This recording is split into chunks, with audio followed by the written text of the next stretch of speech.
Bismillah ar-Rahman ar-Rahim. Abdul Razak Dawood Sahib, Advisor on Commerce, Textile Industry and Production. Dr. Ishraf Hussain, Advisor on Institutional Reforms and Austerity. Harun Sharif Sahab, Chairman Board of Investment.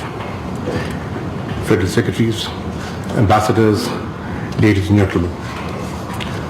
On behalf of the Foreign Office and on my own behalf, I wish to extend a very warm welcome to all of you at the inaugural session of the Envoys Conference on Economic Diplomacy. At the outset, allow me to express my profound gratitude to the Ministry of Commerce and the Board of Investment for their excellent collaboration in making this event possible.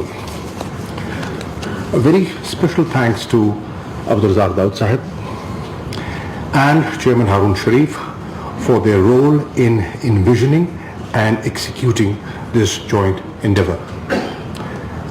We are gathered here today to deliberate a matter of great importance and seek answer to some key questions. The world over, only those economies have prospered that have innovated, building ideas, knowledge, skills and resources to produce quality, cost-effective, value-added products that capture markets.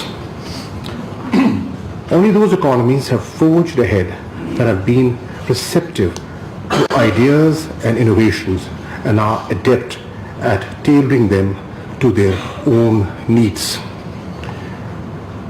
To do so in a flat, globalized world necessitates becoming part of the global production chain. If Pakistan is to develop on a sustainable basis, if Pakistan is to break the begging bowl once and for all, if we are to become an integral part of the global value chain, then we must better leverage our diplomatic machinery and harness our regional and global linkages in pursuit of national development agenda. Economic diplomacy is the need of the hour. Our government has placed economic revival and growth at the highest pedestal of its reform agenda. Our manifesto speaks of roadmaps on politico-economic diplomacy, on enhancing exports, boosting investments, and alleviating poverty. Our 100 days performance attests to the priority we attach to it. In these 100 days, we've been able to secure support from key allies and avert imminent balance of payments difficulties. But crisis aversion neither was nor will be good enough. We have to do much better. The people of Pakistan expect this of us. Pakistan's innate potential and inherent prospects, its immutable resilience and immense resources demand this of us. This conference today focuses on investments and trade which are critical to our economic diplomacy agenda. Equally important is the need to scale up and prudently utilize development assistance flows and increase remittances through enhanced employment opportunities abroad for our labor force. We have no reason for pessimism. Consider these facts. In terms of size, Pakistan is equivalent to France and Germany put together, or 3 times the size of Great Britain. Pakistan is the 6th most populous country with the 3rd largest number of English speakers and a growing number of Chinese and Arabic speakers. More than half of our population is less than 25 years of age. This means that in terms of sheer demographics, Pakistani youth outnumber some 179 members of the UN. With 194 universities, Pakistan has amongst the largest number of doctors, engineers, and trained professionals who feed into the economy of not just Pakistan, but economies the world over. At nearly 9 million, Pakistanis constitute the sixth largest diaspora. Although now water-stressed, Pakistan has the largest irrigation system. We rank among the largest producers of cotton and dairy products. We have among the world's largest reserves of coal, salt, and other minerals. Our variegated geography is among the most diverse in the world, ranging from some of the highest peaks to forests, deserts, and virgin coasts. Much of the subterranean wealth has yet to be discovered.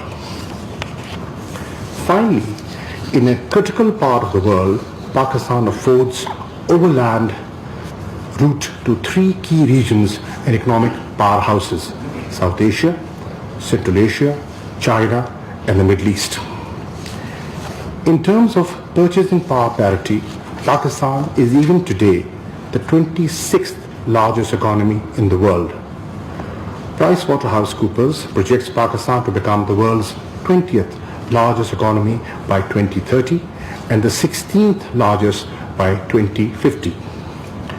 Goldman Sachs has identified Pakistan as one of the next 11 economies that will become drivers of global growth this century.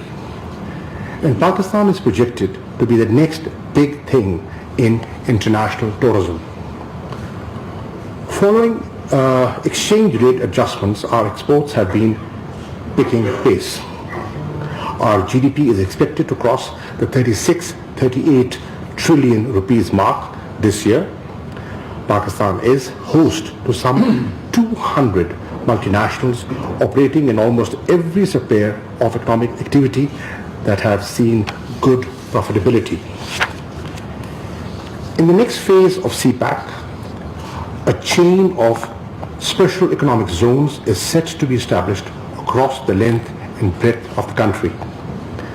These statistics beg the simple question: why have we not been able to do a better job at attracting foreign investment, diversifying our export base, and raising our trade profile?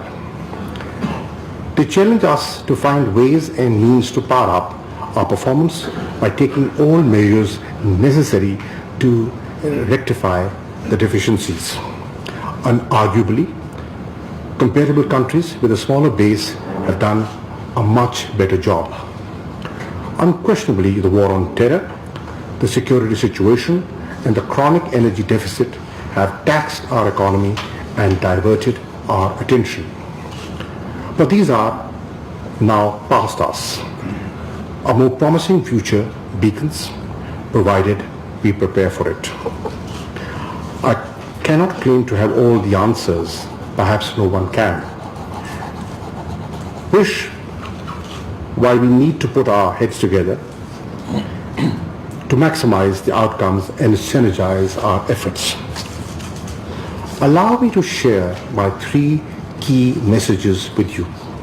Firstly, we view this Envoys conference not an end in itself, but as the beginning of an honest and result-oriented process among our concerned ministries, our envoys, and our public and private sectors. Secondly, the Foreign Office respects and understands the role of institutions. We neither have the intent nor the capacity to assume that role. What we do have is a set of skills and a vantage point which we feel can add to the strength of other ministries. We feel Pakistan's national interests and our respective mandates will be best served if we pooled our skills and resources, benefit from yours, and place ours at your disposal. Thirdly, while pooling expertise and resources, we need to evolve genuine partnerships and build real synergies within departments, with the private sector, academia and research community. Only then will outcomes be scaled up and tangible benefits accrue to the people of Pakistan. We must address and overcome constraints in terms of processes, products and capacities. We must develop, act and deliver as one government. Around the world, and more pertinently in our own region in Asia, we have seen countries come out of dire economic conditions, lift their people out of poverty and achieve sustained socio-economic growth. They have done so by attracting investments from abroad, initially from their own diasporas established overseas. They have put their economies on a sustainable path by focusing on foreign exchange earnings through value addition and export-led growth. There is no reason for Pakistan to lag behind.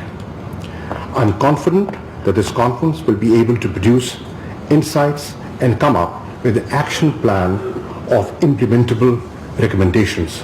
I wish you all every success in your deliberations. Thank you.